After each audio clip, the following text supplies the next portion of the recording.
The committee of the whole is now called to order. Thank you, colleagues, and welcome back for the third portion of this omnibus bill request for the Guam International Airport. And we're on Section 4, colleagues, appropriation for airport financial obligations, notwithstanding any other provision of law. The sum of $17,644,625 is hereby appropriated from fiscal year 2026 unappropriated general fund revenues. And you see the revenue split there, $8,400 for the airport operational needs and $9,254,625 for the aviation fuel tax. Before we begin, I would like to give the Guam International Airport an opportunity for an opening statement of any sort that they would wish to convey to the body, and then I will recognize the chairman for an opening statement, Senator GUHNS, and then we will begin after that. We are now going to swear in the panel before their statement. Under penalty of perjury, do you affirm that any and all information you provide today, whether it be verbally, electronically, and in writing, be the truth, the whole truth, and nothing but the truth? Okay. Mr. Chair, under oath, you may proceed. Masi, I know it's understood, but I will also let the BBMR director as well as the DOA director know that they remain under oath for this portion as well. Senator JQ, would you like to make an opening statement, or the chairman? Good morning, honorable senators of the 38th Guam Legislature on this 9th special session. Hafaday again to our oversight chair, Senator Jesse Anderson Lahan.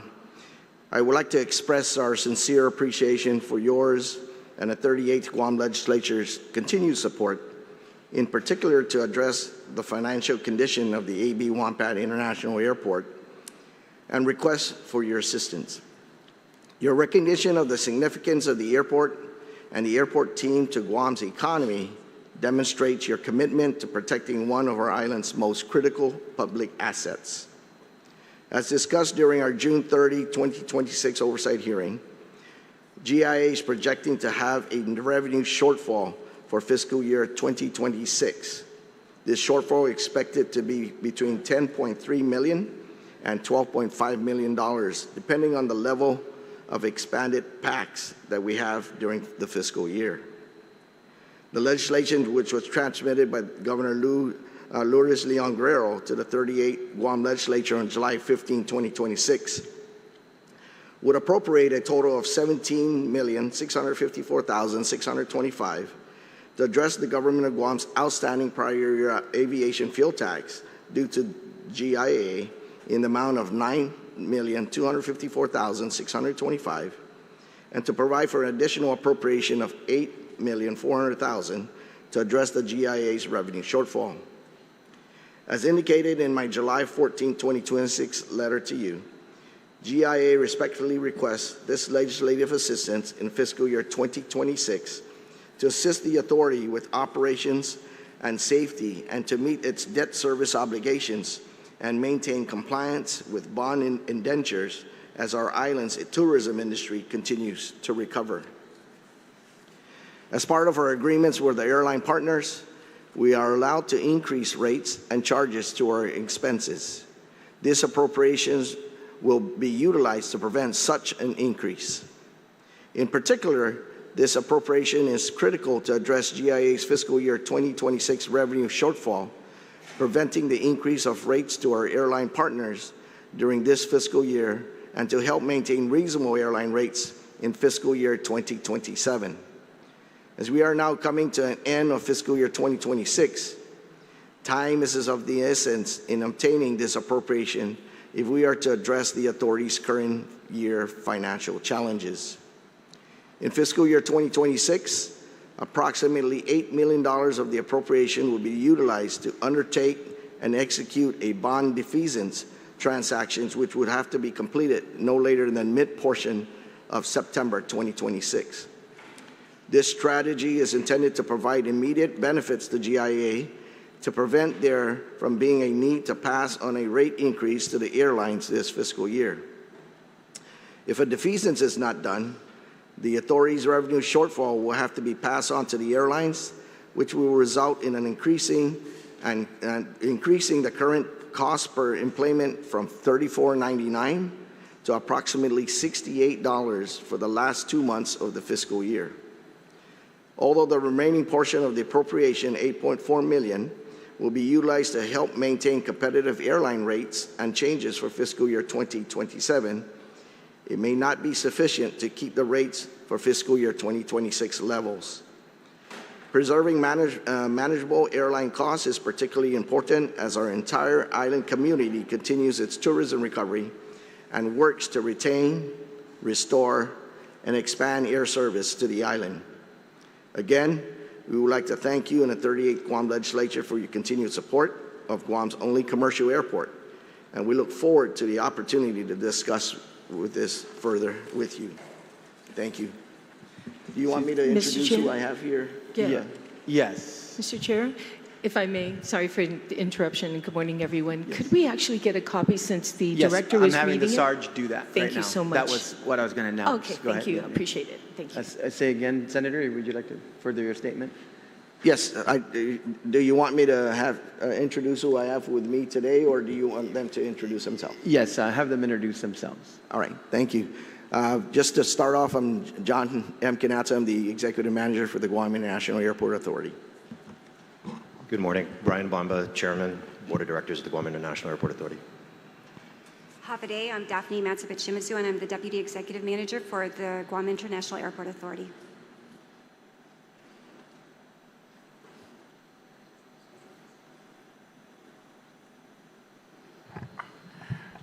Good morning. I'm Frank Santos, consultant to the airport. Thank you once again to the panel, and of course we know Mr. Ed Burns here and also Mr. Lester Carlson. Yes, and the Sergeant Arms is now making copies of that letter to be distributed. It should be on your desk at the close of the Chairman's opening statement. If not, I will take a recess. At this time, I recognize the Chairman of the Committee on Aviation and Other Responsibilities to make his opening statement. Senator Lujan, you're recognized. Good morning, and thank you, Mr. Chairman, and good morning, Mr. Carlson, Mr. Burns, Chairman Bomba, Executive General Manager, former Senator Kanata, and also Deputy Shimizu, and consultant, of course, Frank Santos. Good morning, Chairman, and good morning, colleagues. We are here today because Guam's airport is facing financial crises that threatens the future of air service to our island. But we should be honest about how we got here. This legislature stepped forward and invested $10 million in public funds to help rebuild Guam's tourism industry, add airline seats, support new routes, and bring visitors back to our island. We made the investment because we understood that airline seats are the lifeline of Guam's economy. Every flight supports our hotels, restaurants, small businesses, taxi drivers, tour operators, airport workers, customs officers, and thousands of working families. The legislature did its part. The airlines did their part. Unfortunately, the Guam Visitors Bureau failed to do enough to fill these seats. The Guam Visitors Bureau's fundamental mission is to bring visitors to Guam. Yet today, instead of discussing tourism growth, new routes, and expanding visitor arrivals, we are being asked to bail out the airport at the tune of $17,654 and $664.625. Let me be clear. I understand why action is necessary. The airport has bond obligations that it must meet. Without financial assistance, the airport says it will have to recover its costs through dramatic increases in airline rates and charges. The consequences are not theoretical. The airlines have put their concerns in writing. Korean Air estimates that the proposed adjustments will increase its Guam's operation cost by more than 70%. Korean Airline warns that these costs would place upward pressure on ticket prices, weaken travel demand, and potentially force airlines to reduce flight frequency. T-Way Air identified a proposed 130.2% increase in landing fees and a 45.7% increase in loading bridge fees. It stated that the airport's cost per in-plane passengers would increase from $34.64 to $55.06, an increase of approximately 59%. T-Way warned that these costs could force it to review its flight frequencies and capacity to Guam. Japan Airlines told the airport that its Guam route was already performing extremely poor and remained unprofitable. JAL warned that additional airport charges could make maintaining its Guam operation financially unstable. This is an airline that has served Guam for more than 55 years. Jin Air stated that Guam is already recognized as one of the higher cost airports in the region. It warned that further increases could discourage airlines from maintaining existing routes, expanding capacity, or introducing new routes. Air Busan similarly warned that the proposed rates could force the airline to reevaluate its future capacity allocation to Guam. We have met numerous times with these airline folks. There is a collective understanding that once a flight is pulled from Guam, getting that flight back is extremely difficult. In many cases, the aircraft and flight slots are assigned to other destinations, and Guam moves further down the list of markets competing for limited airline capacity. We need to only look at what happened to Cebu Pacific, China Airlines, and ask how easy it has been to bring this lost carrier back. It has been extremely hard, if not almost impossible at this point. Once these seats disappear, they may never return. This is about more than helping the airport balance its books. It is about protecting air service, protecting tourism, and protecting jobs. But this cannot be another blank check. Before we approve nearly $18 million in public assistance, the airport is here today to demonstrate that it has tightened its belt, reduced unnecessary spending, postponed non-essential projects, reviewed staffing and contracts, and exhausted every reasonable internal cost-saving measure. The people of Guam are being asked to make a major investment today, and they deserve accountability in return. And we also need accountability from the Guam Visitors Bureau. The airlines agreed to put seats into the Guam market. The legislature agreed to invest $10 million to support these seats and rebuild tourism. But GVB failed to generate the demand necessary to sustain them. I implore the GVB board to answer the community's call for accountability and require leadership to take ownership of this failure to execute. Guam has now spent $10 million attempting to restore air service and is being asked to provide another $17.7 million to stabilize the airport. That is nearly $27.7 million in public funds. While businesses have closed, hundreds of jobs have been lost, and our tourism industry continues to struggle. At some point, accountability must mean more than explanations and excuses. The Guam Visitors Bureau Board must seriously consider calling the resignation or termination of the leadership responsible for these failures. We cannot continue spending tens of millions of dollars treating the symptoms while refusing to address the underlying failure. I will support protecting Guam's air service, but I will also insist that the airport, the Guam Visitors Bureau, and this administration provide a clear plan showing how we prevent Guam from returning to this same situation next year. And with that, Mr. Chairman, I have a few questions that I would like to ask the board. Please proceed, Thank you. Mr. Chair. Thank you. Mr. Chairman, Chairman Bamba, how did the airport reach the point where it now requires $17.6 million in public assistance, and when did management and the board first know this shortfall was developing? Thank you, Senator.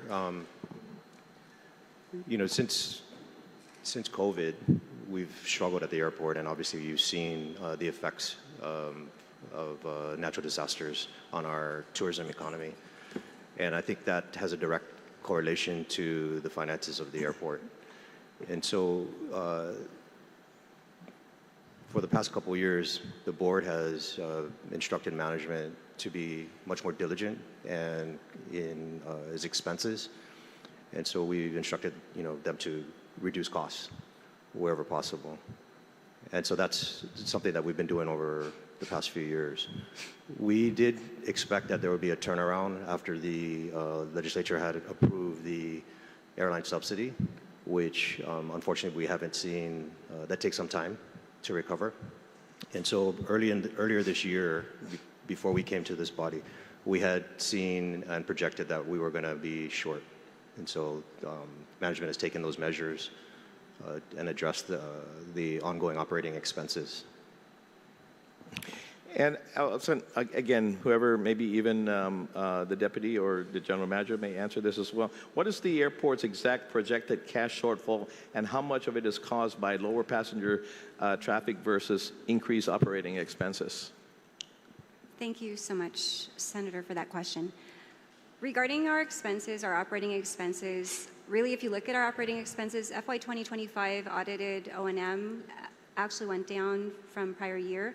We were at $54.5 million in operating expenses or in O&M expenses when we ended FY 2025.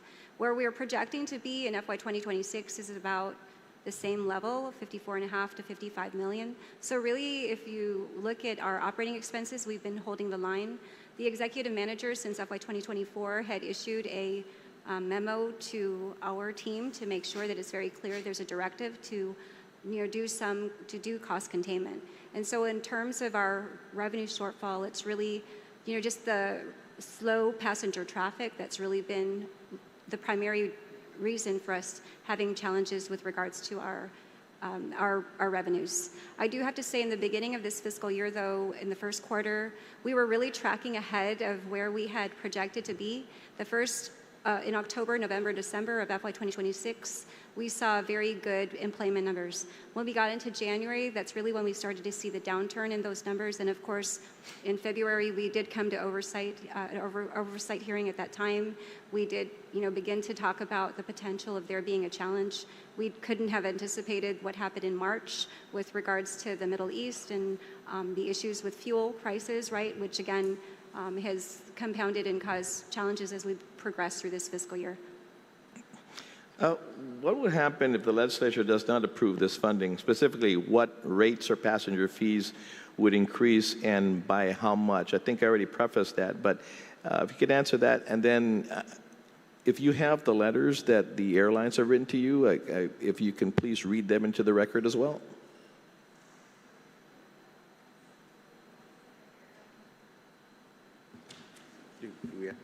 Yes, we will be providing copies of those letters as well. They will be read into the record, and then we will have them distributed to all of our colleagues.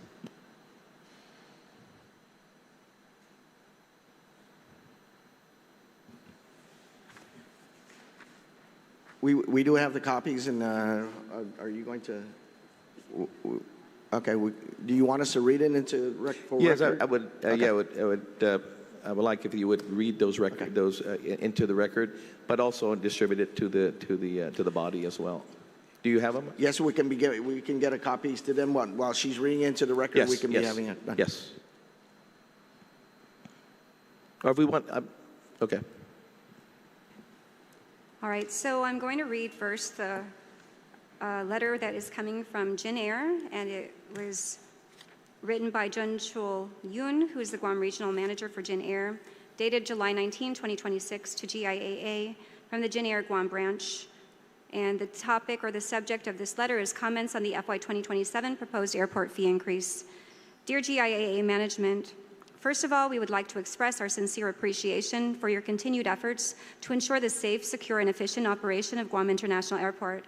After reviewing the proposed FY 2027 budget and the proposed airport fee adjustments, we would like to respectfully provide the following comments.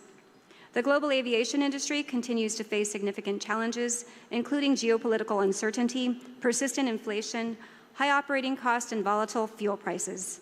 In response to these challenges, many airports around the world have chosen to freeze airport charges or minimize fee increases in order to share the financial burden with airlines and support the recovery of international air services. However, the proposed FY 2027 budget includes substantial increases in various airport charges across multiple categories. These proposed increases would place an additional financial burden on airlines that continue to support Guam's air connectivity despite the current challenging operating environment. Furthermore, Guam International Airport is already recognized as one of the higher-cost airports in the region. Additional increases in airport charges may negatively affect airlines' ability to maintain existing services, increase capacity, or introduce new routes. Moreover, despite the difficult operating environment faced by airlines, GIAA has not provided any airport-specific financial assistance or incentive programs to airlines during this year. While airlines continue to absorb increasing costs and work to sustain air service to Guam, they are now also being asked to bear significantly higher airport charges. We also note that the proposed FY 2027 budget itself recognizes that passenger traffic remains below historical levels and that airline capacity continues to be critical to Guam's tourism recovery. Under these circumstances, increasing airport charges may discourage airlines from maintaining or expanding air services, ultimately slowing the recovery of visitor arrivals and weakening Guam's tourism competitiveness. The recovery of Guam's tourism industry depends on close cooperation between the airport and its airline partners. Maintaining a competitive airport cost structure is essential to preserving existing air services, encouraging future growth, and strengthening Guam's long-term economic recovery. In light of these circumstances, we respectfully request that GIAA reconsider the proposed FY 2027 airport fee increases before finalizing the FY 2027 budget. We appreciate your consideration of our comments and remain committed to working closely with GIAA to support the continued growth of air services and the sustainable recovery of Guam's tourism industry. Thank you for your consideration. Jun Chol Yoon, Guam Regional Manager, Jin Air. We also received an objection letter or a letter or protest regarding a letter from Air Busan. This is dated 18th of July, 2026, to the Guam International Airport Authority, Executive Manager, GIAA Management, subject formal protest regarding proposed fiscal year 2027 airport rates and fees. Dear GIAA Management, I am writing on behalf of Air Busan to formally express our profound concern regarding the recently proposed adjustment to the signatory airline rents and fees for fiscal year 2027. While we acknowledge the Guam International Airport Authority's commitment to operational excellence and financial sustainability, we believe the proposed fee structure imposes an excessive and disproportionate burden on air carriers. Given the current economic climate, we find it difficult to reconcile these hikes with the market's recovery trajectory. We would like to formally request a reconsideration of these adjustments, specifically regarding the following areas. Disproportionate increase in operational cost. The proposed adjustments appear to far exceed standard industry benchmarks and annual inflation rates. Such significant spikes threaten to undermine the cost efficiency required to maintain our current service levels. Impact on route economic viability. The projected increase in the cost per enplaned passenger, CPE, significantly challenges our ability to maintain competitive pricing. This poses a direct risk to the long-term sustainability of our routes, potentially forcing a re-evaluation of our future capacity allocation. Challenging global aviation environment. Carriers are currently navigating an era of volatile fuel costs and strained operational margins. Implementing such steep increases at this juncture places undue strain on our operations and may unintentionally discourage the very growth we are striving to achieve for this destination. We urge the airport to engage in further consultation with airline partners to find a more balanced and sustainable approach. We remain committed to our partnership and are eager to discuss potential alternatives that ensure the airport's financial stability without jeopardizing airline operations. Sincerely, Jae-Won Jang, Station Manager, Air Busan, Guam Branch.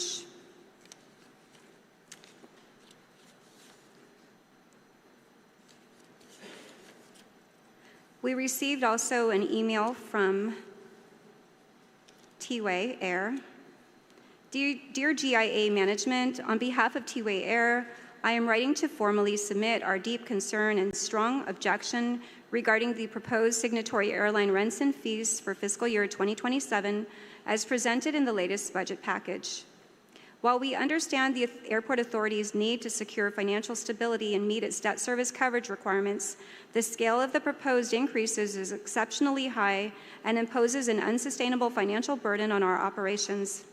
In particular, we would like to highlight the following critical concerns: excessive rate hikes, key operational cost drivers such as landing fees, 130.2%, and loading bridge use fees increased 45.7%, are slated for unprecedented increases. These drastic hikes are far beyond normal inflation or manageable operational adjustments. Unprecedented CPE surge. Under this proposed budget, the cost per in-plane passenger CPE is projected to skyrocket from $34.62 to $55.06, a 59% increase. This steep rise severely damages the economic viability of our Guam routes. Compounded cost pressures, high fuel prices. This massive rate hike comes at a time when airlines are already struggling under intense financial pressure due to persistently high global fuel prices. Forcing carriers to observe such significant airport fee increases alongside high fuel costs will inevitably pressure us to review our flight frequencies and capacity to Guam. Guam's tourism and aviation sectors are still in a delicate phase of recovery. Directly transferring the airport's financial deficit and debt service recovery burden to the airlines, who are actively keeping the island connected to the world, risks harming the entire local hospitality economy. Therefore, we urgently request that GIAA reconsider and adjust the proposed FY 2027 rates and fees. We strongly advocate for a phased implementation or a downward adjustment of these rates, alongside joint efforts to find more balanced cost-saving measures. We request an urgent consultation meeting between GIAA leadership and the signatory airline community to discuss a mutually viable path forward. Thank you for your attention to this critical matter, and we look forward to your prompt response. Sincerely, this is coming from, I'm sorry, it's from, the email address is gumkkz@trinityairways.com, but it's T-Way. I don't have the name of the actual individual here. We also received an email from Japan Airlines, Hideo Owano, who is the Vice President and Regional Manager for Guam and Micronesia for Japan Airlines Company Limited, sent on Thursday, July 23rd, 2026, to Daphne Shimizu. Dear Daphne Mansipit Shimizu-san, thank you for providing us with the opportunity to review and comment on the proposed FY 2027 budget. First of all, we sincerely appreciate GIAA's continuous efforts to maintain and improve Guam's airport infrastructure and services. We understand that ensuring safe and efficient airport operations requires significant investment and careful financial planning. However, from the perspective of an airline serving Guam, we would like to express our serious concern regarding the proposed increase in airport charges. Needless to say, the airline industry continues to face significant cost pressures, particularly due to the sustained high price of aviation fuel and other operating expenses. At the same time, demand from the Japanese market, which has traditionally been one of Guam's most important source markets, has yet to recover. Additionally, passenger demand remains fragile and highly sensitive to any increase in travel cost, including weak foreign exchange rate. Under these circumstances, the proposed increase in airport charges would impose a substantial additional financial burden on our Guam operation. We are seriously concerned that this increase could elevate our operating costs to a level where maintaining the financial sustainability of our Guam station would become extremely challenging. In the worst-case scenario, it could jeopardize our ability to cover the basic operating costs necessary to continue our local operations. While the Guam route's operating results were already extremely poor in both FY 24 and 25, they are expected to deteriorate further in FY 2026. Furthermore, despite our continued commitment to the Guam market, the Japan-Guam route has remained unprofitable. While the Guam route's operating results were already extremely poor in both FY 24 and 25, they are expected to deteriorate further in FY 2026. This is largely because the route depends almost entirely on leisure travelers whose travel decisions are highly price sensitive. Any increase in the overall cost of traveling, including airport charges, is likely to have a direct impact on demand. Given these circumstances, we believe that the continued recovery and long-term sustainability of Guam's tourism industry cannot rely solely on the efforts of airlines. Ongoing support and partnership from GIAA and the government of Guam are essential to maintaining air connectivity and stimulating demand from Japan. Without such support, we are deeply concerned about the future growth and competitiveness of Guam as a destination for Japanese visitors. Japan Airlines has proudly served Guam for more than 55 years, contributing to the island's tourism industry and strengthening the long-standing ties between Japan and Guam. In addition, for nearly 12 years, Guam has played an important role as the base for our pilot training program. We remain fully committed to contributing to Guam's economy and community for many years to come. With this long-standing partnership in mind, we respectfully ask GIAA to reconsider the proposed increase in airport charges. We believe that maintaining competitive airport costs is essential to preserving air connectivity, encouraging tourism demand, and ensuring the sustainable growth of Guam's aviation and tourism industries. We sincerely hope that GIAA, the government of Guam, and the airline community can continue working together to build a stronger and more prosperous future for Guam. Thank you very much for your time, understanding, and thoughtful consideration of our comments. Best regards, Hideo Owano, Vice President and Regional Manager of Guam and Micronesia for Japan Airlines Company Limited.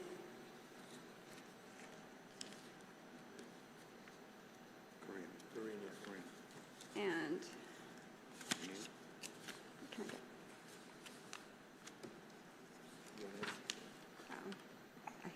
here we go. And the last one is from Sang Tae Lee, who is a station manager from Korean Air, sent Tuesday, July 21st, 2026, regarding fiscal year 2027 proposed budget. Dear GIAA management team, this is Sang Tae Lee, station manager of Korean Air in Guam. Thank you for providing us with the details regarding the proposed fiscal year 2027 budget package. As a long-standing partner, Korean Air fully understands and sympathizes with the financial challenges GIAA is currently facing, including delayed passenger recovery and rising infrastructure costs. However, we kindly ask for your understanding that the proposed fee adjustments will result in a realistic and unsustainable financial burden for Korean Air, projecting an overall cost increase of over 70%. Below, we outline our specific concerns regarding this proposal. Excessive cost increase, over 70% additional burden. According to our internal simulations applying the proposed adjustments to our flight schedules, apron use fees, and landing fees, Korean Air will experience an immediate cost increase of more than 70% compared to current levels. Considering the broader market conditions and global inflation rates, such a drastic hike is extremely difficult for our airline to absorb. Rising global fuel prices and airlines' emergency management. Driven by macroeconomic uncertainties and the recent surge in global jet fuel prices, airlines are already carrying an immense financial burden. To navigate these turbulent conditions, Korean Air has been forced to implement a company-wide emergency management system focused on strict cost reduction. Implementing a sharp increase in airport tariffs at this critical juncture will severely exacerbate our operational pressures. Concerns over declining tourism demand, risk of mutual stagnation. A steep rise in airport operating costs will inevitably put upward pressure on passenger airfares, shifting the financial burden onto travelers.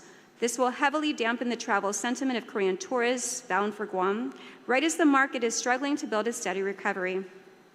A drop in visitor demand will eventually force airlines to reduce flight frequencies, triggering a vicious cycle that weakens GIAA's long-term revenue base and stalls the local tourism economy. For the reasons stated above, Korean Air respectfully informs GIAA that we cannot accept the FY 2027 rates and fees increase under the currently proposed terms. As vital partners, we sincerely hope to collaborate and find a mutually beneficial solution. We look forward to engaging in productive discussions to derive a reasonable and modified budget plan during our upcoming joint meeting on Friday, July 31st, 2026. Thank you for your understanding and consideration. Sincerely, Sang Tae Lee, Station Manager for Korean Air Guam. And that completes all the letters we received. Senator Bond. Thank you very much, Daphne. Can you reiterate to this body We did this on, I think it was the first or second oversight that we had, Daphne. When we discovered, because we're looking at fuel taxes as well. This is monies that were collected already by the airport. Why are we now again asking the legislature to fund money that was already collected by the airport? Could you be very candid with this body as to what happened to that money that was collected? Are you referring to the aviation fuel tax? Aviation fuel tax, yes. Right. So just some background of the prior year aviation fuel tax. Historically, the aviation fuel tax has been something that has been able to go straight to the government of Guam and not come to the airport. There was government as in the general fund? As into the special revenue funds, right? Okay. So there's a special revenue funds, and you'll see the AFT that's in the I can't remember exactly what section, but it's in special revenues. Okay. Excuse me, Senator, could I just clarify that? Sure. The tax is actually remitted to the government by the suppliers who invoice their customers. So that the tax gets remitted to the government, and that's the mechanism. So the airport didn't collect the actual tax. Yeah. So it's a mechanism, it's paid to the government, and then the government is supposed to remit that to the airport, correct? Yes, sir. That's currently the way it's supposed to be done. Okay, but it was never remitted to the airport. Well, is that correct? So historically, prior to 2018, the aviation fuel tax was 4 cents per gallon. And that 4 cents per gallon was actually grandfathered, meaning that when there was a change in federal law, it did not have to be remitted, it did not have to be remitted to the GIAA. So then there was a change in federal law, and that change actually required that any additional monies that were collected for those types of, for that type of item had to be actually remitted because it is, and these I believe are FAA regulations. And so in 2018, when the fuel tax or aviation fuel tax went up from 4 cents to 8 cents, at that time, that is actually the point that we begin calculating or coming to that 9.25 million, right? So the 9.25 million is calculated by taking that 4 cents or the aviation fuel tax, that additional 4 cents that began to be collected from January 2018 that went all the way to September 2023. And I believe that there was some communication with FAA where the government of Guam was working to get clarification as to whether those monies, the additional 4 cents, had to actually be remitted to the GIAA.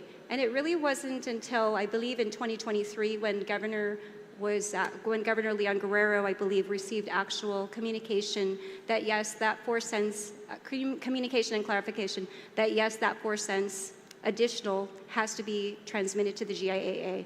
And at that point, in September 2023, she did write a letter to Director Byrne and Director Carlson to advise that prospectively, beginning October 2023, going forward, that all the current year, those aviation fuel tax, that additional 4 cents, were to be transmitted. And the government of Guam has prospectively, from that point, been paying that additional monies. The prior year aviation fuel tax represents, though, the period from October 2018 to September 2023, the additional 4 cents that was not transmitted. So that being said, when we got clarification, and from the time that the clarification letter came in regarding the remittance, those have been remitted to GIAA, right? Correct. That okay. is something that's But been prior to that, so that being said as well, in the clarification, did they clarify as well that because it wasn't clear, it's still clear now that those past collections are clearly to be remitted to the airport. Therefore, hence, that's why we were asking for that $9 million now, because it has to be remitted. Whatever it was used for, it went to the general fund, whatever it was, the letter that came back clarifying it says now the government is still accountable for that and has to now remit that to the airport. Is that correct? That's correct, Senator. And is there interest on top of that? So the letter that Governor Leon Guerrero wrote back to the FAA they gave us options. And the options is if we were to pay it in full, that there will be no interest and penalties to the 9.25. If we were to pay it in increments or in fiscal year different increments, they would add on a interest payment to it. So if we would go to let's say a 5-year payment plan, we're looking at about $2 to $3 million in interest that we have to pay in addition to the 9.24 Okay. or 25. Now, who is that interest paid to? That will probably go to the way when we were talking with FAA administration, it'll go to the airport.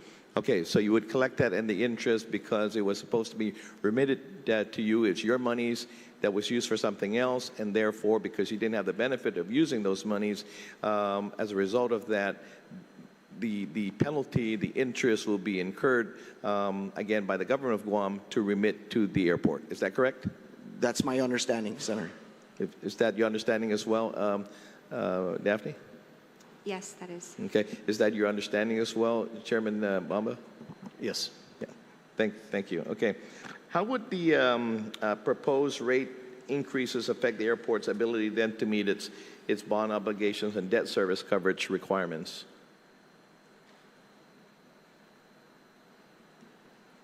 Would you mind repeating the question? How would the proposed With rating? the proposed rates, the increases that is now being protested, right? Those increases affect the airport's ability to meet its bond obligations and debt service coverage requirements. Based on if you move forward with the increases, minus of course the protest letters, or I guess it's not a formal protest at this point, but just a letter of concern at this point. Sure. But how would those, based on again your proposed rate increases, how would that affect again your bond requirements? So with regards to the proposed rate increases, of course, the way that the budget works for GIAA is that we actually have a across the this is not unique to GIAA. There is the budget process involves us consulting with the airlines. We have airline agreements, and the way that it works is that the airlines, as part of the agreement, they cover our operation and maintenance expenses. And in return, of course, they have a say in what our expenses are, in what our cash outlays are. And so there is this process for us to go through that. In this fiscal year, we are actually, of course, and I want to kind of break up this discussion in the rate increases into two different pieces. You know, we actually are concerned about not just FY 2027 proposed rates, which is what you're seeing or listening, what you heard earlier with regards to the objection letters. We're also concerned about FY 2026 rates, or making a rate adjustment in FY 2026 is what the executive manager had mentioned in his opening statement. For FY 2026, if we're not able to increase or get some type of a funding or appropriation, we're concerned that we're going to, our debt service coverage ratio is going to be less than 1. In fact, it's going to be probably somewhere between 0.74 and 0.84, and the requirement is that it should be 1.25. In FY 2026, what our plan is with $17.65 million is that $8 million, or approximately $8 million, give or take 10%, is going to be used to undertake a defeasance. And that defeasance is going to assist us in making sure that we meet our debt service coverage ratio. And how that works real quickly. So the debt service coverage ratio is basically our net revenues, which is revenues minus expenses to get net revenues. And then we can add what's called other additional monies to that, which we have that also in our calculation. So net revenues plus other available monies, and then you divide that by our debt service our annual debt service. So our annual debt service for this year is $18.6 million. And if we take what we believe our net revenues plus our other available monies is going to be for this year, and we divide it by 18.6 million, what we come up with is, again, about 0.84 or 0.74. And again, these are just projections because we're not sure exactly where we're going to be at the end of the fiscal year. That 8 million or so that we're going to be able to defease is going to help reduce the denominator in that calculation. So instead of it being our net revenues plus our other available monies divided by 18.6 million, it will be 10.6 million, or 18 minus 8, right? So 10.6 million. So when that denominator is smaller, then that means that our debt service coverage ratio is going to go up. And so that's one portion of it. If we are not able to get some of the funding, approximately 8 million of it, which is for FY 2026 rates and charges, we won't be able to, well, we will have an issue in meeting our debt service coverage ratio. The option is, of course, to increase our rates, but that has a larger impact on, not just on the airport, but also on the whole community. And that's for the FY 2026 portion. And what we were hearing from the airlines on the FY 2027 budget or projection, as you heard, that we currently have a CPE, or cost per employment, of $34.99. That's our budgeted FY 2026. And where we believe we're going to be in FY 2027, given what we've projected that we need to cover our expenses, our debt service, and other items, is resulting in a CPE of 5506. So that's 157, or that's 57. That's 157% of where we are today, right? 34.99 to 5506. And the reason for that need, of course, is so that way we can cover our O&M, we can cover our debt service, and we can also cover any other cash outlays. So as an example, also our cash-funded projects, our share of the federally funded projects. And again, if we're not able to get those, we do have that trigger or that particular provision in our airline agreement that allows for us to call on that particular provision to increase rates and charges. But again, that's something that we don't wish to do. Okay, what specific cost-cutting measures has the GIAA already implemented, and what's the total dollar amount saved at this point? And again, inclusive of that, have you identified, the services that are being rendered overtime, vacant positions, equipment purchases, and non-essential projects? Can you be inclusive on what you've looked at? Maybe projects. There are things that are vital for airport operations. There are things that maybe there's a cost offset, 70-30, or whatever it may be, that may be able to wait, for down the line. So can you be specific on what cost-cutting measures the airport has implemented, and the total cost savings on that? With regards to cost saving, what we had implemented since probably the end of 2025, or in 2025 coming into 2026 fiscal year, is we've had a retention. So we retain, we don't provide, or we don't release the full divisional budgets to each division. We retain a portion. Of course, we need to make sure that we fund 100% all of our contracts and salaries and wages, but that savings is probably $600,000 in terms of our retention. We also haven't been hiring to the level that, of course, we have projected or budgeted for. And so in terms of our savings in hiring, it's definitely savings in over $1 million of savings in hiring. And in fact, if you look with regards to our filled positions, our number of filled positions as of FY 2026, we have like 217. Historically, that number was like 236, 237. So really where we are today is, again, we've been working to decrease our cost. We've looked as well at our power, our ATM, or our air terminal manager, Mr. Juan Rages. Of course, he's worked very hard with the team, our operations team, our engineering team, our property and facilities team, to make sure that we're working to save cost on energy. And that's an effort that he had put into place, and that's why actually we've been able to see that our power bill has gone down. Recently, what we call shuttered the West Concourse, and so gates 8 down to 4 are not currently open. We currently do have an apron project happening, but what we did was we are not using those gates right now, and we have shuttered them, and that should help us with some power consumption. It also should help us with our cleaning contract. And so again, we're looking at a lot of different areas to become more cost efficient. I'm talking with our division heads in terms of things that we have that we can maybe defer. But the reality, though, Senator, is that we've been really deferring a lot of our expenses already. So again, although our budget, and we did keep our budget flat from FY25 to 26, it was, we budgeted at $57 million in FY25. We budgeted $57 million in O&M in FY26, right? So we really, in terms of where we're going to have our approved budget, the O&M did not increase, but we have held the line on our expenses. And so again, when we have a budget of 57 and we're holding the line and we're coming in at 54.5 or 55, you know, that's really because, again, of all the cost containment measures that we're putting in place, but also because we're deferring some of the things that we need to work on, some repairs and things. But again, down the line, what happens is it just makes it more costly.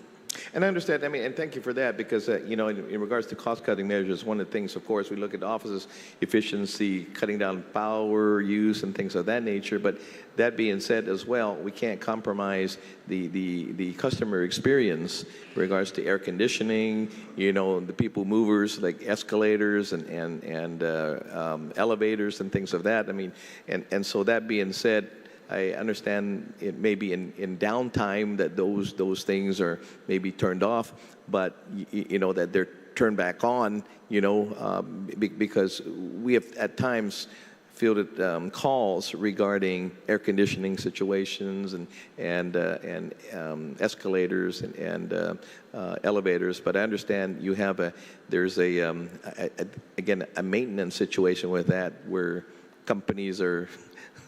Or a limited number of companies are able to maintain the aging people movers, right? Senator, if I can also add, Daphne's given a really good detailed explanation of how the budgets work and where those efforts have been. But again, since we saw the airport's traffic reduced over the past years, the board has really instructed management to become, you know, to look at all of their expenses, and within the controllable expenses, what can we cut? And a large portion of the expenditures are, as you mentioned, utilities and maintenance, right? And so while we've held off on spending, you see that there's a lot of mechanical equipment that's very expensive, and you can't hold off too long on some of those things because, as you mentioned, they break down if we're not maintaining them, and it becomes a lot more expensive. But there is a heavy focus on operations. And so optimizing the use of the terminal, the spaces that we have to control expenses while there's not enough enplanements through the terminal. And so I think there's been years of focus on expenditures. And also the board had instructed management to take a look at the future years, right? Knowing that utilities are a huge expense. And so there is a project ongoing now which will be employed probably by mid-27, I'm sorry, 28. And that is the solar renewable project for the roof. And that'll save us significant amounts of utilities. Yeah, you know, the other thing is I know that you guys are doing whatever you can in regards to generating revenue. I know what is the latest on your concession in your, you know, the Lotte moving out and another concession year coming in? Because I know Lotte, you guys extended them to the end of December, right, if I'm not mistaken? December 20 of this year. Okay. And so currently that process is ongoing. We do have our folks addressing the RFP process, the evaluation team, and so that is ongoing. That specialty concession and also the food and beverage, they're two separate RFPs, and that is in the process at this time, Senator. Okay. But that hasn't been awarded yet, right? It's not been awarded. It's going through its process of going through the evaluation process. Okay. The other thing we have noticed as well that in airport property, if I'm not mistaken, 2 or 3 car dealers had responded to an RFP in regards to permanent or not permanent, temporary use of property. Can you elaborate on that? And what does that generate on a monthly basis? If So we do currently have one auto dealership that is that has a short-term lease with us, and that short-term lease probably generates around $15,000, but also a month. $15,000 a month. Okay. Yes, and so, but we also do have savings in terms of our cost, our lawn care in that area, or our grass cutting, and so that saves us about, that portion of it saves us about $3,000. We've recently, just in the last week or so, received some interest in some other properties, similar from another car dealership, so we're hopeful that that will result in as well additional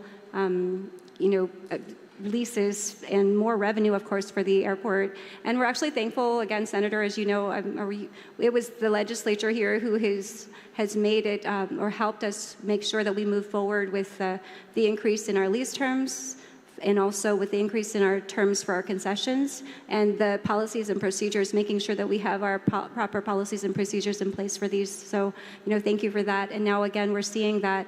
And we do have a process for making sure that we review when we do have interest. This isn't a result of an RFP, but of a notice to solicit interest, which was published in the paper and actually was just published on our website. And so, people, we did actually publish in the paper a notice to solicit interest. And now, as a result of that, we had received interest for these properties.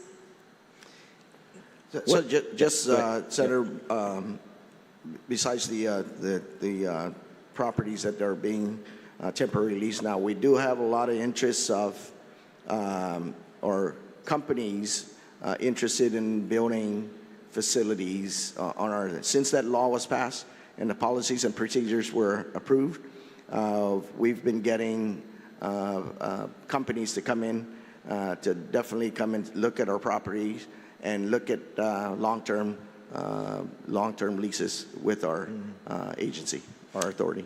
Yeah, I understand. You have some companies, aerospace companies, that are interested on the situation. A good example is you saw Straddle Launch that was just here. Yes. They came in, and this is the first destination outside of the continental United States that they've been working on. They see that the potential here on Guam for them to do long-term operations here is feasible for them. So they're definitely looking at future plans for Guam.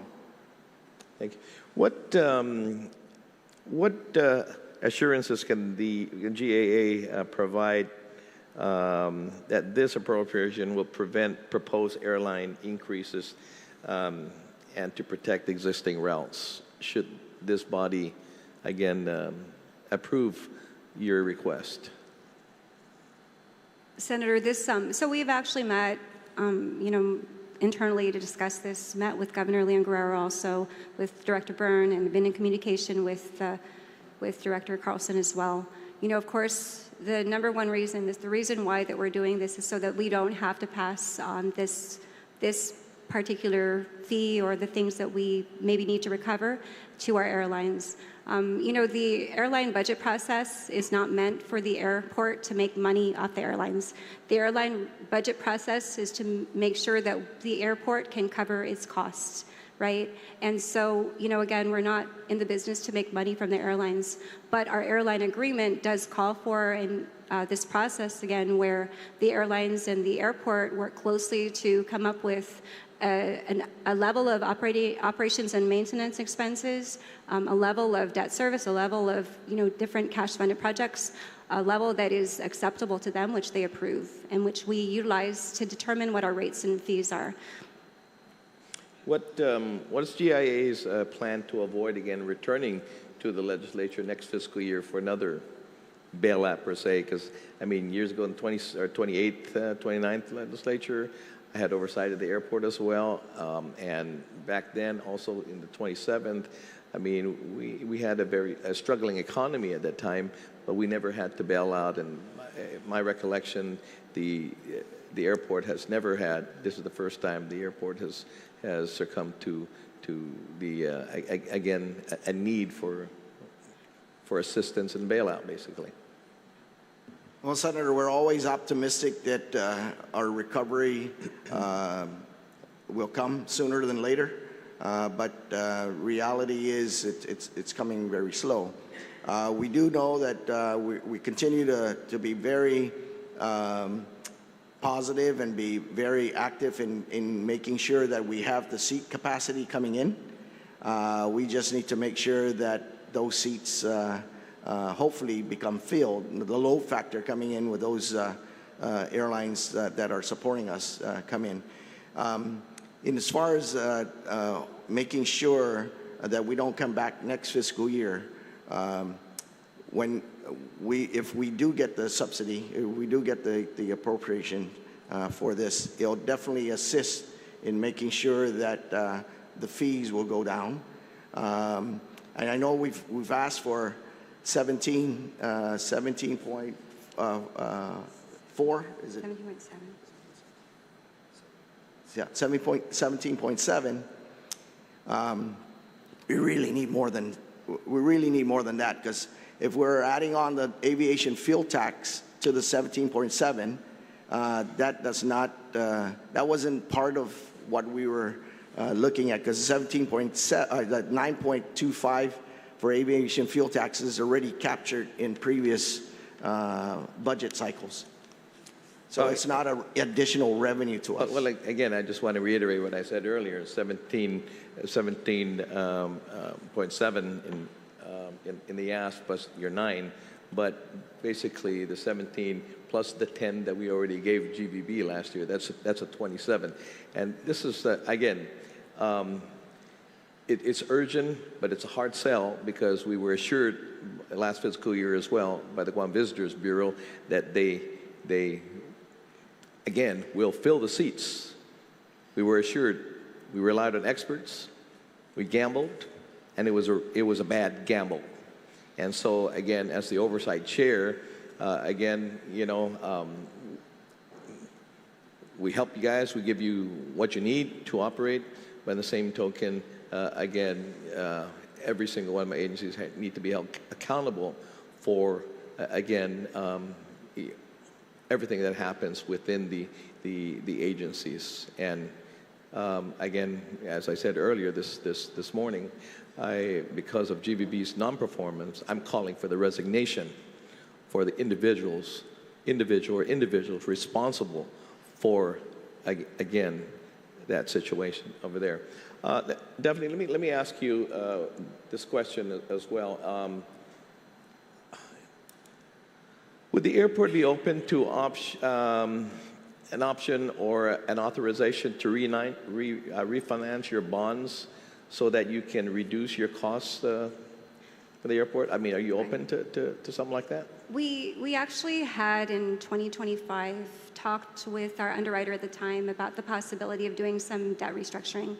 But that debt and just to kind of take it back a little bit, our debt service is currently $18.6 million, but we had done some debt restructuring back in 2019 that allowed for us to defer some of our payments. So during COVID time, it actually helped, because there were periods just immediately following COVID where our debt service was in the $7 million level, and then in the $8 million, and then I think in the $11 million level. It's just in the last few years, because we'd already used up those deferrals, and we were coming back to what our actual debt service levels were, is that we shot up to $18.6 million, right?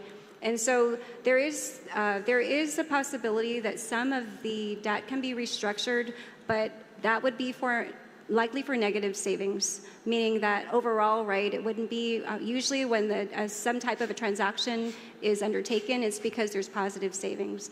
But that negative savings, perhaps even overall, would help in the current term or the short term to kind of push, I think, at least for a few years, maybe 2 to 3 years, and I need to look back at the analysis, so that way, at least for the next 2 to 3 years, there's some level of relief in terms of the debt service, to reduce that debt service to a level that is below $10 million a year, definitely. I need to go back to look at the numbers. But yes, there is possibly an opportunity. That's something that, of course, really, I think the Director Carlson, because he is very well versed in bonds, could probably talk more to, but we did talk with our prior underwriters about that possibility. Sure. No, thank you for that, because again, with cost-cutting measures and all that, I mean, I'm wondering if that's a possibility. Yes. Thank you. Thank you, Senator. Thank you, Daphne. Ordinarily, we have 10-year calls, and if I'm not mistaken, the airport's outstanding bonds are 2021 and 2025. So they're not within that normal 10-year bond call refunding window. And some of the things that they've been doing, like last year, they did a defeasance, and there was some restructuring. But your traditional refunding for savings or the net present value savings that this body has already kind of almost institutionalized is 2%. If we went down that road, as Daphne mentioned, and we put out something that was purely for savings, it would not be well received in the market. It would probably take the airport's bond rating and tank it. I would strongly encourage that the body not pursue any of that. What we're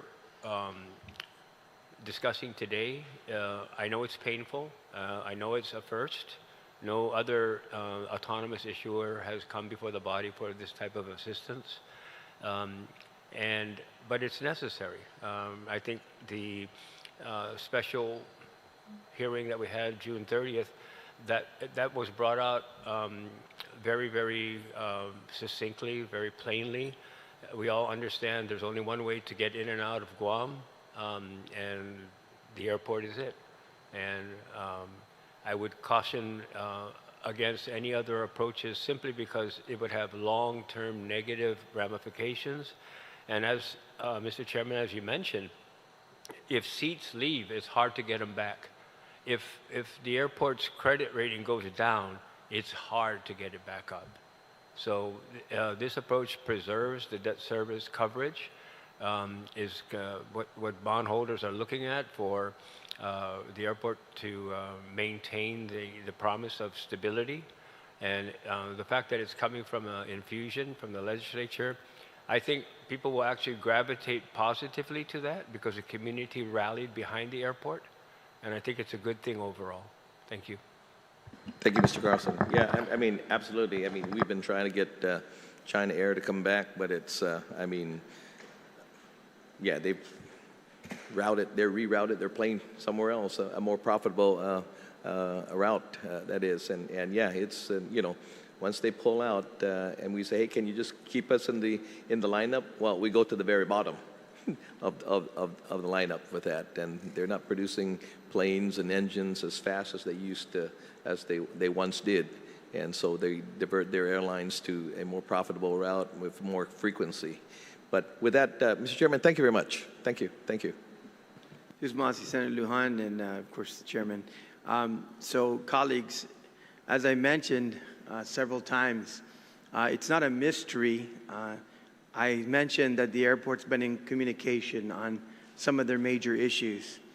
Now, they've put on the record that they met with the airlines, and we were notified of that on July 31st. And I understand, and please put this on the record, management, that you also met Monday, the 3rd, once again with the airlines to go over your proposals. Yes, we did actually meet. We had an airline meeting with our airline partners on July 31, and that was our annual budget meeting. It was our first meeting for this particular budget season. And you met again on August 3rd? On August 3rd, no, we did not meet with the airlines. But there was discussions with the committee. Committee chair mentioned that you had discussions. But the airport wasn't. No, the airlines. So that's right. So, Mr. Chairman, there was a meeting once again, a follow-up meeting with the airlines. With the airline folks, yes. With the speaker from the committee called, yes. And by the chair. Yes, thank you. Okay, yes. Thank you. So those critical meetings were taking place in order to be able to understand what was going to be presented today. Yes, Senator Jalal. Yes, so we've got the airlines' responses to the airport's proposal, but can we see the airport's proposal to the airlines? I guess their FY27 budget proposal with the increased fees and their explanation. Sure. Mr. Chair. Yes. And while she's looking that up, can we also get information on this so-called meeting between the airlines and the speaker and the chairman of the subcommittee for airport? Tell us what happened. I mean, you met with them, but what happened during that closed meeting? Because I wasn't invited. I mean, if they were meeting with the senators to speak to us, I wasn't invited. I don't know who else was invited to that meeting.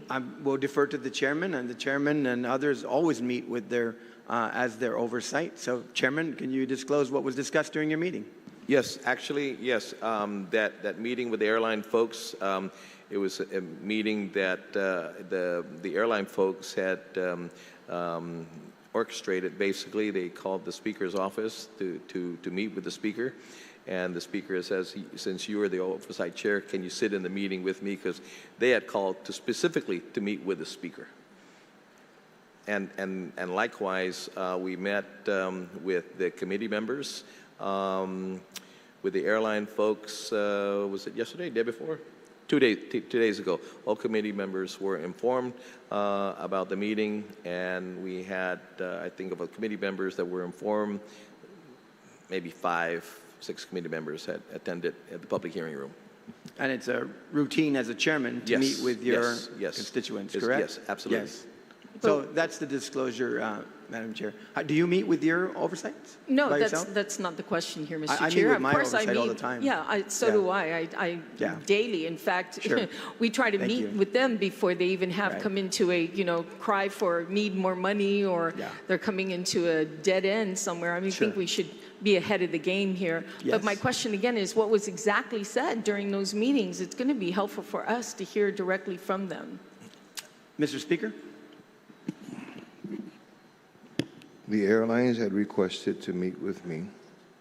I, in turn, recognizing that there is an oversight requested that the oversight meet.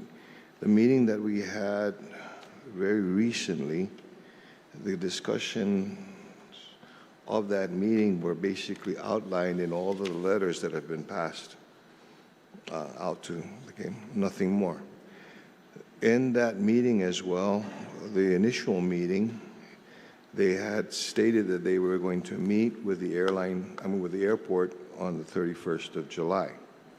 And that in that meeting, they would go over, because they were still too unsure as to what that budget proposal will be. The meeting on Monday, or I think it was Monday that we had with them, basically said that they had presented their concern to the to the airport, which is evident in the receipt of their letters. But they also stated that there were no further discussions on the proposal, and that was going to be ongoing. So that is the gist of what happened in that meeting, the most recent meeting. So was the discussion, to be clear, body, on the letters that was presented today by the oversight chair and also by the airport in concert with that discussion? And it was a follow-up that they had that discussion because the formal meeting took place in terms of the budgetary process, and the follow-up meeting said they had no other communication, and that was the extent of the communication by the committee, which is routine for committee chairs to meet with their And if oversight. I can add to that, Mr. Chair, I don't think it was incumbent, or was it that the airlines was in any position to be able to share the information that they had received from the airport if they had received the budget proposal. Correct. We have not, and I have not seen a budget proposal from the airport. Okay? And so that's being distributed now, Mr. Speaker, and the body has all the information they need to ask questions. So I will now recognize you, Mr. Speaker. But I'd just like to say thank you to Mr. Speaker, for the Speaker, for actually providing that information. I appreciate it, Mr. Speaker. Thank you so much. You're very welcome. Thank you, Speaker, and now you're recognized. I think, Mr. Chair, before we can go on, and I think that, I too would like to be able to see what that budget proposal was before we can proceed. Is there a possibility to take a recess to get that proposal Yes, to us? Mr. Speaker, we'll take a recess. The copies are being made in terms of the budget proposal. We are in recess.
Committee of the Whole is back in order. Colleagues, the airport budget draft proposal has been issued to all of you. And Mr. Speaker, you're recognized at this time. Thank you very much, sir. Thank you very much for the information. And I must say that, you know, the proposal is very revealing.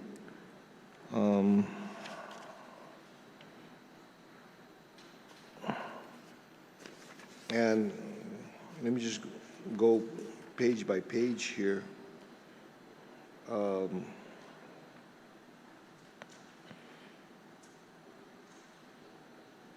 know, starting with page 1, can you please explain what was the cause for over $3 million increase in your budget proposal from 26 to 27? From 57 million, it was 57.1 million to 60.2 million. With regards to that, if you look at our, on page, if you look at the pages which, with the heading Divisional Budget Request Detail,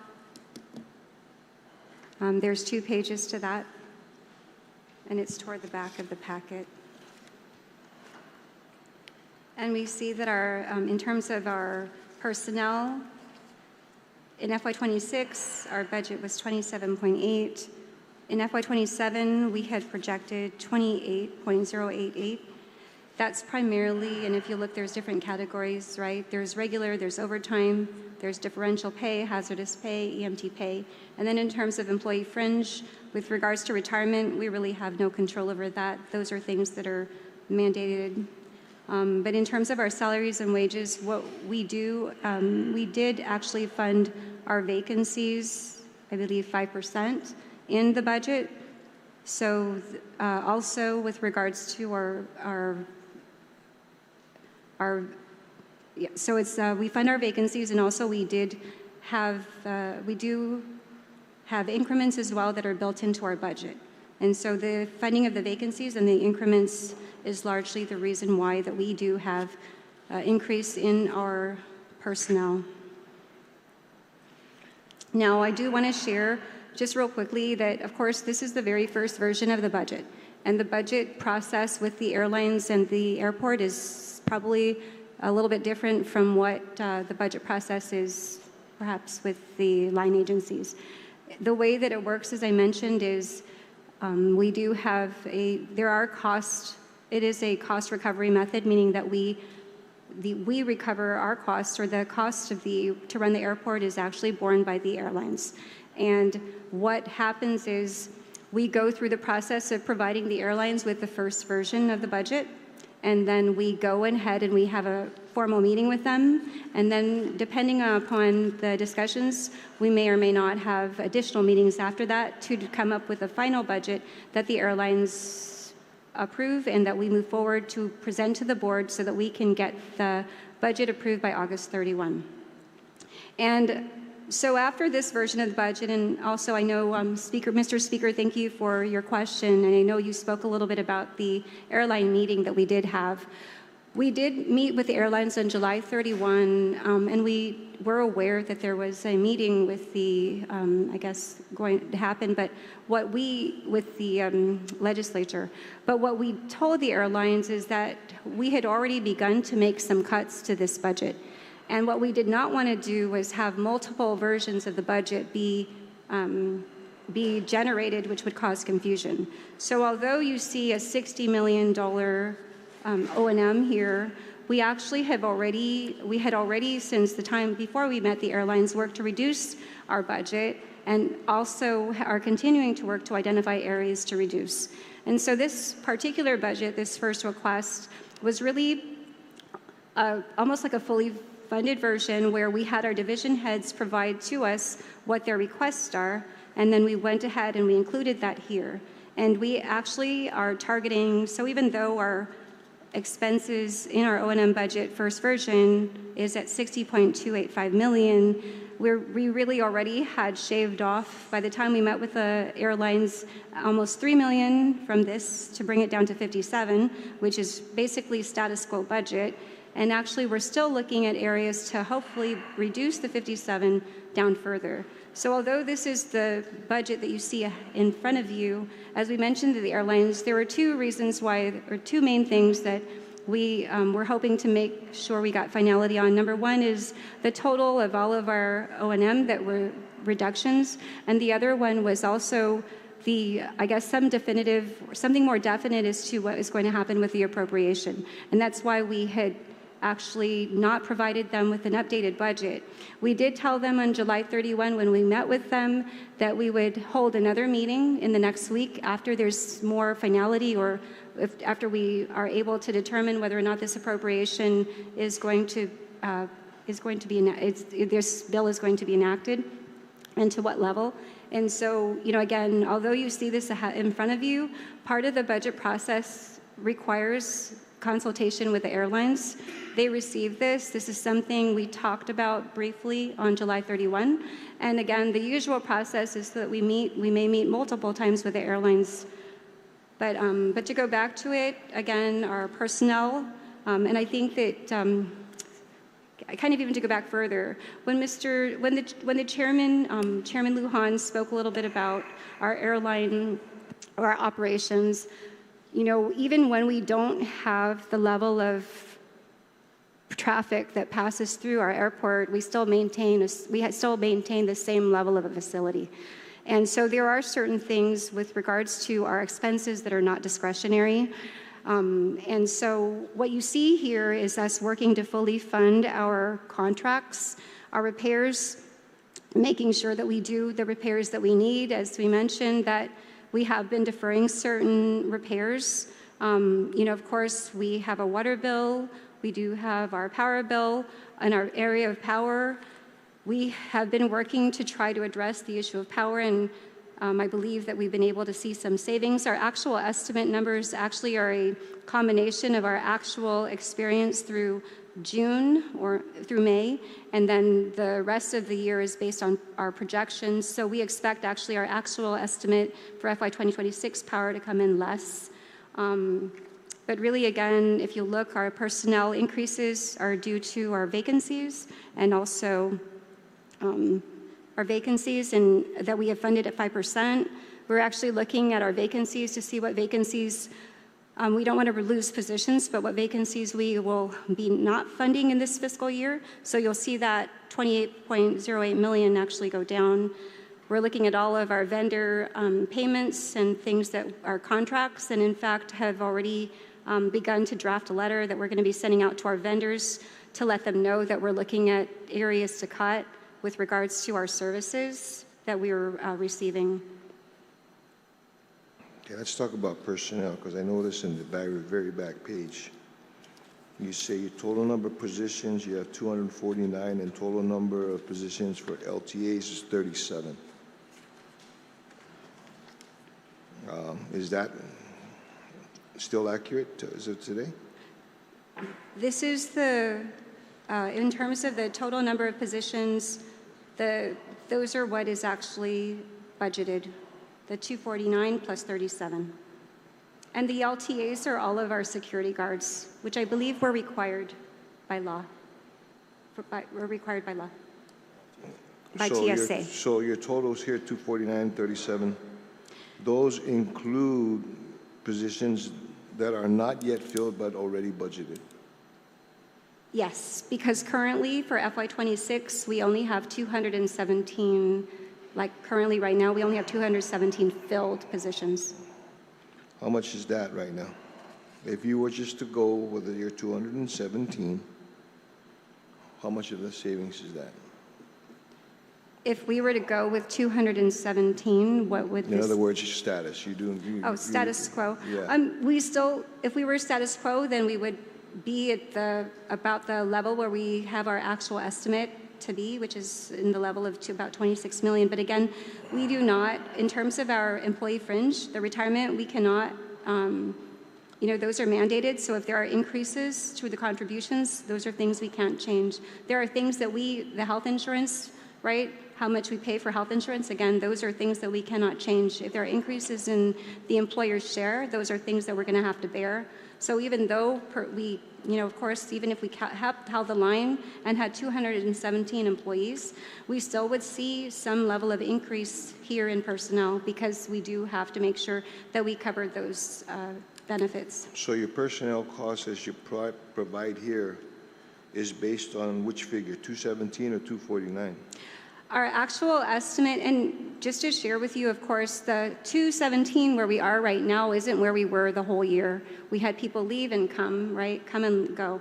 But 217 just represents where we are. So this actual estimate represents a couple of things, as I mentioned. It represents the actual amounts through May, and then our projections through the end of the year. So there is a portion of this 26 that actually includes some projections through the end of the year. And those are some things that you can readjust, right? Absolutely. As we move forward, we readjust each month, yes. Okay. I don't want to belabor that. Let's go to page 1 of 3, signatory airline rents and fees. You went from 35.5 mil in 25, or then your estimate or your actual for. Is that is it Exhibit E? Is that what you are referring to? I'm referring to page. Okay, considering this is page 1, 2, 3, 4. Okay. Exhibit E. Yes. Yes. Okay. Your first page, I guess, on Exhibit E. Mm-hmm. Can you explain to me your difference between your actual estimate 2026 of 36.4 and your budget of 43.8 for the same period? Okay, thank you so much for that question, Mr. Speaker. As I mentioned, the process for budgeting for airports is quite different from the process for budgeting for other government agencies. And, but that process is similar across airports. We have what's called, we recover our costs from the airlines. And so the budget, the difference between the budget and the actual estimate is because we have not reached the levels of enplaned packs that we had projected in the budget. The way that this particular section works, if you look at the total signatory airline rents and fees of $36.4 million under the actual estimated column, and you can compare it with a budget of $43.8 million. So how this works is each of these particular rates or charges that you see that are listed, terminal building rental, departure fees, common use departure fees, et cetera, those are all applied to, it could be, certain things are by packs, some things are by weight, right? But if we don't have the number of packs and we have the same rate, then of course that's going to mean that the amounts are going to come in less than how much was projected. And so the difference represents the fact that we don't have the level of packs to be able to multiply by the rates and fees that were developed when we did the budget for FY26. We did have we did project for FY26 to be at 1.251 million enplaned packs, and where we estimate that we're going to be is about 1 million enplaned packs, give or take 5%. So somewhere to the tune of 955,000 employments to maybe 1,050,000 employments.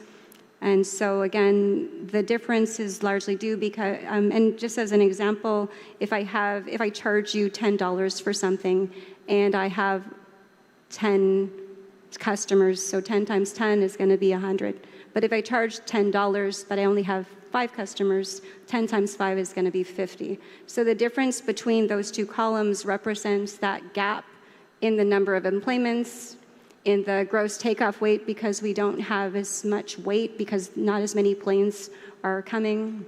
That's what that difference, that's the difference that you see. And you actually see right below the 36.4 million and the 43.8 million, you see the 1,051,574 employments. Again, you know, the difference in those two numbers is really the driving factor between why we're seeing the difference in our actual estimate versus our budget. Okay, so just to be very clear, the third column here was what you had projected to have in 2026, but your second column is what you have actually received. Is that correct? Yes, that's, well, no. That is, an actual estimate is a combination of our actual experience, and for this particular version, I believe we have our actual experience through May. Mm-hmm. And then, of course, there is a portion of this that is we utilize the budget for the rest of the year, which for June, July, August. So there is a portion of that is part of our projections. So it's an actual estimate. It's not a complete actual because we haven't got to the end of the fiscal year yet. What are you, so this 36.4 is what you are estimating right now to be able to complete the year with? For this particular, and this version of the budget, yes, and in this particular area, yes.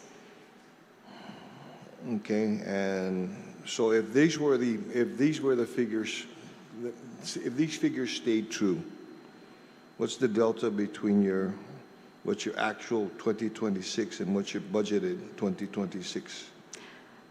As a follow-up to our oversight hearing back in June 30, we had provided some information to the legislature, and in our information that was provided, we had advised that we believe that we're going to have a revenue shortfall of at a minimum of $10 million, so between $10.3 million to $12.5 million revenue shortfall overall, not just in this particular section. I want to this part to focus particularly on this, okay, first, all right? Okay.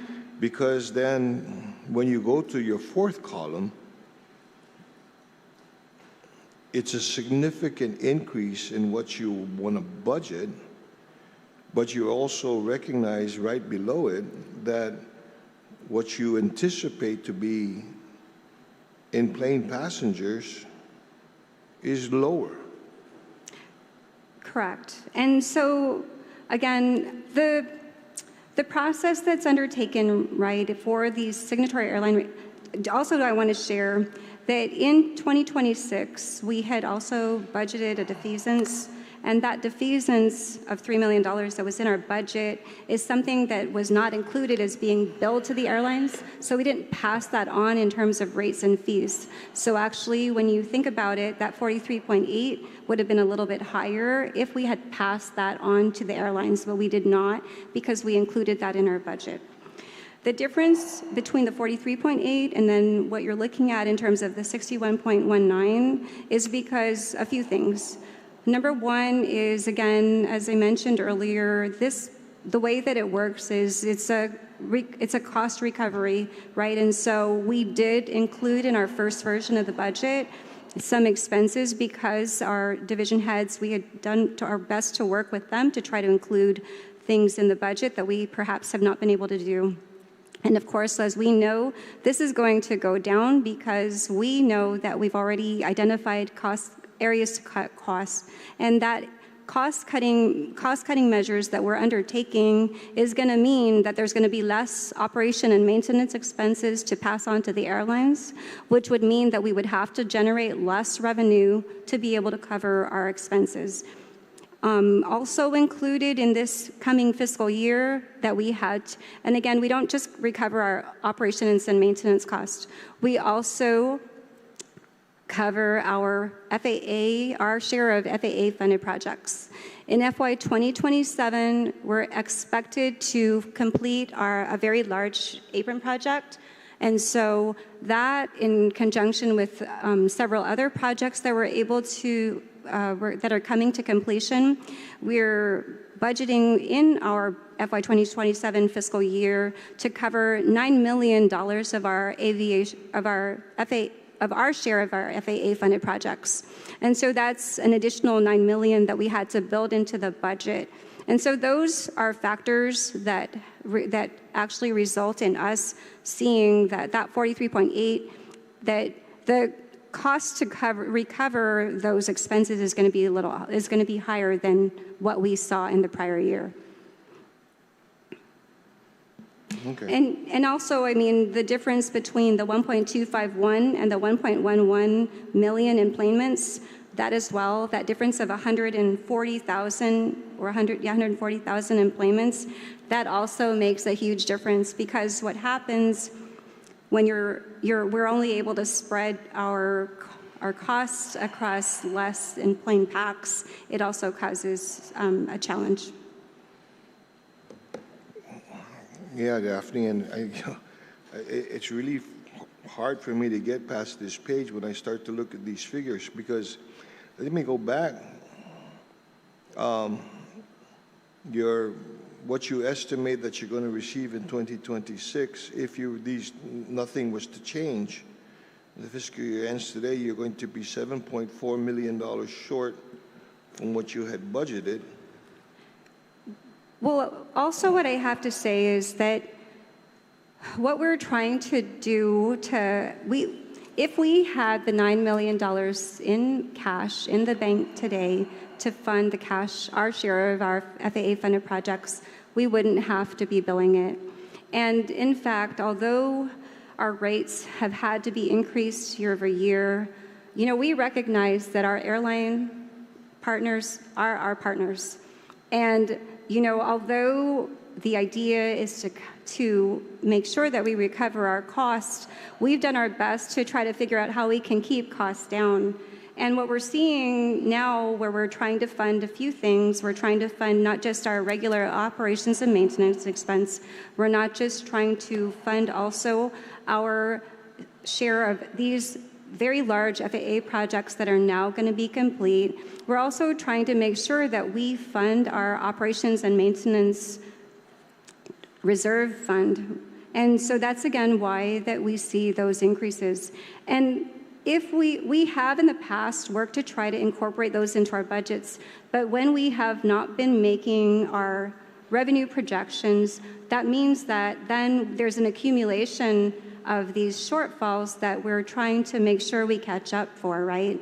And that's why we're seeing that the need today, yes, it's larger than the need before, because not only are we dealing with the current year increases, but we're also dealing with trying to address some of these additional items that we had not been able to capture in the prior year. And the reality, Mr.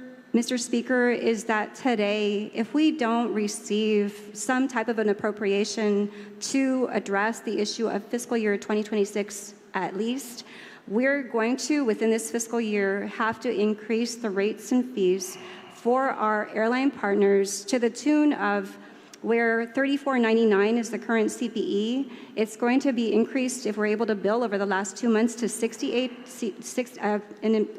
of $68. And that's the reality of where we are for FY 2026.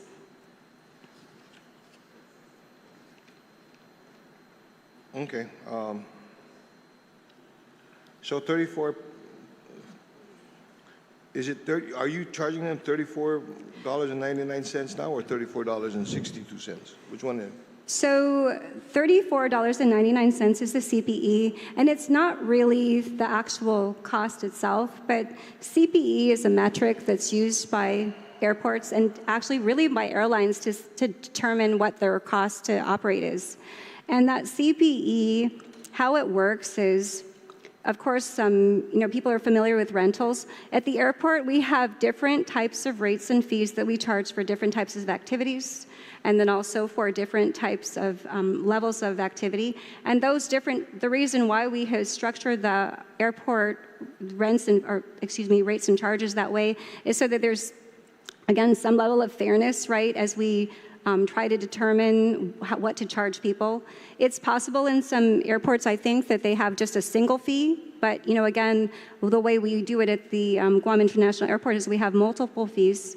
And so how we determine what a CPE is, and CPE, again, is a metric that tells what the cost per plane pax is, but that CPE is determined by taking the accumulation or the sum of all of the revenues, right? So that if you want to look at the budget column, 43.8 million, and you're spreading it over or dividing it by the signatory airplane and plane passengers to get that CPE. Now, CPE is actually a metric that goes in line with, it has a direct relationship with rates. So as rates go up, CPE goes up. As rates go down, CPE goes down, right? So that's why as we're seeing, as you mentioned, Mr. Speaker, 43.8 go up to 61.1 or 61.2, the CPE also goes up. Okay. So let's go down. Let's go down to revenue from sources other than signatory airline rents and fees. Yeah. Your budgeted 2026 was 11.2, but your budget for 27 is 5.8. Correct. Why? We, as I think as was mentioned earlier, we currently have an active RFP for our general merchandise concession.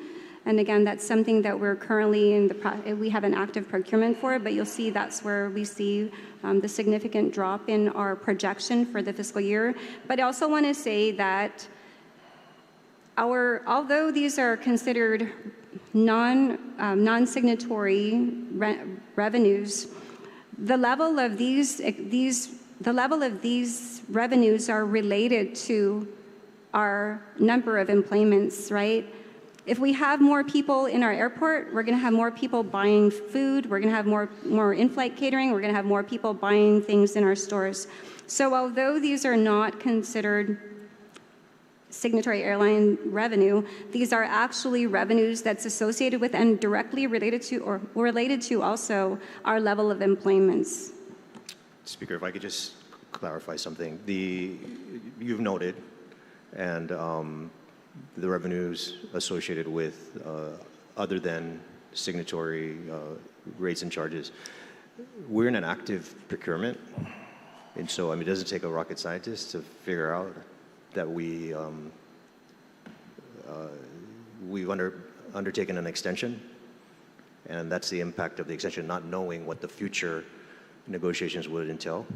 So that's why that revenue shortfall on general merchandise. And I can appreciate that. And I think that's where your drop was, and I can appreciate that, okay? However, and I want to thank you, Daphne, because it continues to build my concern and, okay, what we're doing here, because one thing is contingent, one thing is more dependent on another, okay? And that there are certain areas that as much as you'd like to see an increase in revenues, that's all dependent on how many people will walk through your terminal and arrive at your terminal. Am I correct?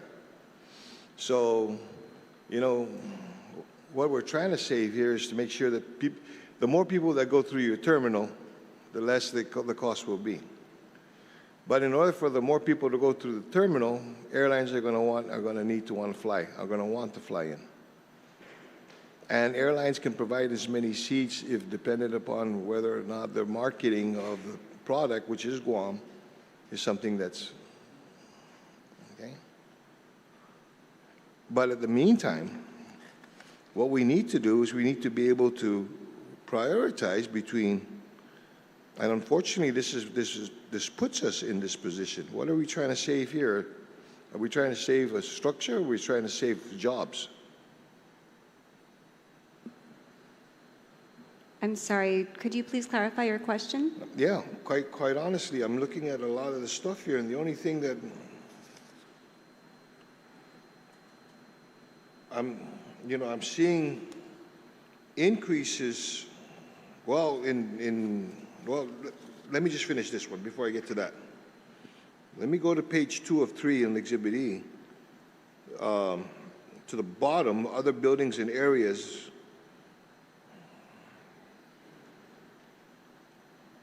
from the revenues you receive from T-Zen rental, industrial park rental, fuel system and storage revenue, system rent, cargo building revenue, commuter terminal building rentals and fees, and other revenues. There's actually a decrease in that budget as opposed to what you had anticipated your budget to be for last fiscal year. And in some areas where I see what I can consider organic growth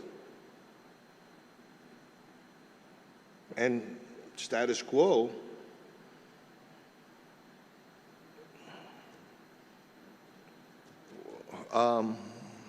what about increases in these areas?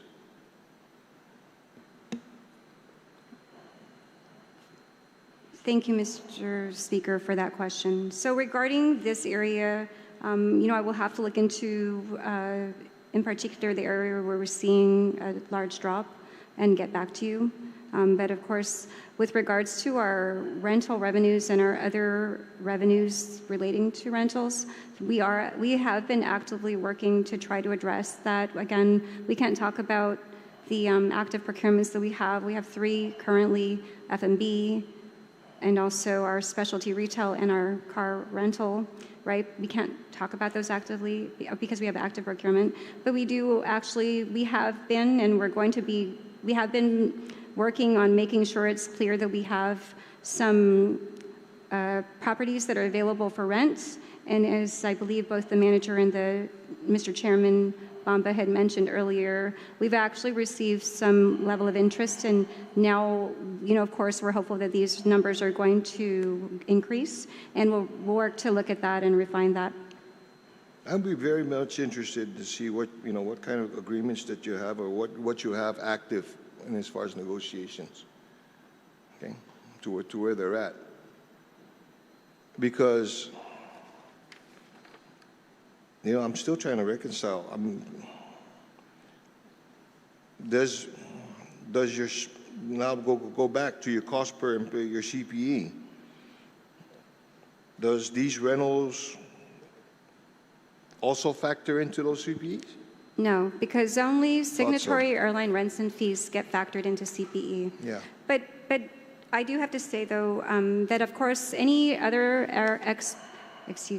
they don't directly, but any additional revenues that we do receive helps to reduce the amount that we have to charge the airlines. But you don't see it in CPE because CPE is calculated based on only those revenues that are generated by the airlines directly. Mr. Speaker, if I could just also add that, as you noted, the real needle mover is in the throughput of passengers, right? And so the airport is really the infrastructure that provides that. So we have large capital expenditures, large maintenance, mechanical items to keep safety and reliability at the infrastructure that provides that. But it is just one part of the equation that drives the economy. And I think, as you noted, the real needle mover is the amount of people that throughput. Okay. How many passengers are you going to need to be able to go through the airport to be able to break even? For FY 2026, we'll need 1.251948, 1,251,948. Okay. How about in 2027? Well, in 2027, again, we're seeing that it's flat. In order to, again, we were hoping to see more employments, but that 5506 is actually a function of, again, multiple things to include that.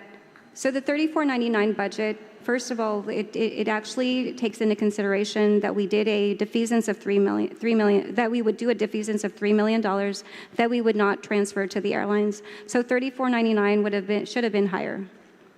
Perhaps it should be 3799, because generally for every million or so of expenses, we're able to reduce the CPE by $1. So it will be closer to $38 if we had actually transferred that to the airlines. Okay. So you budgeted for 1.1 million passengers, but now the question is, how many passengers do you need to go to the airport? What would be great is if we got back to the levels of pre-COVID, which was 1.851 million or so, but again, that is challenging. And I think something to share as well, you know, after COVID, by the time we hit FY 2024, largely the majority of airports in the continental United States had already been recovered to pre-COVID levels. That wasn't the case. But at the time that those airports began to recover to pre-COVID levels, you know, of course, during COVID, there was federal aid to assist airports and other businesses, government, you know, so forth. And so at the time that those federal monies ceased, and they ceased for Guam Airport also, then we had not recovered, you know, of course, that caused challenges for us. Now, if we could get back to pre-COVID level, of course, that would be ideal. But at the end of the day, it's going to be if we wanted to say what level would we need it, we would have to change that 1.1 million to whatever it's going to take to bring that 5506 to 3499. And so that number is it's a mathematical calculation. So what is that number? Hold on.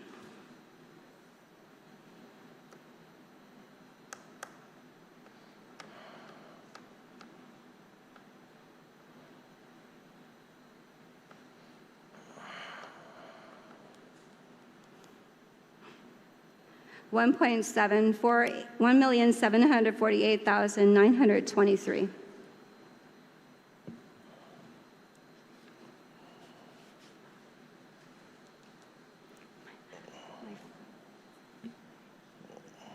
Have you ever had discussions with GVB as to, now my next question is, where did you get 1.1 million?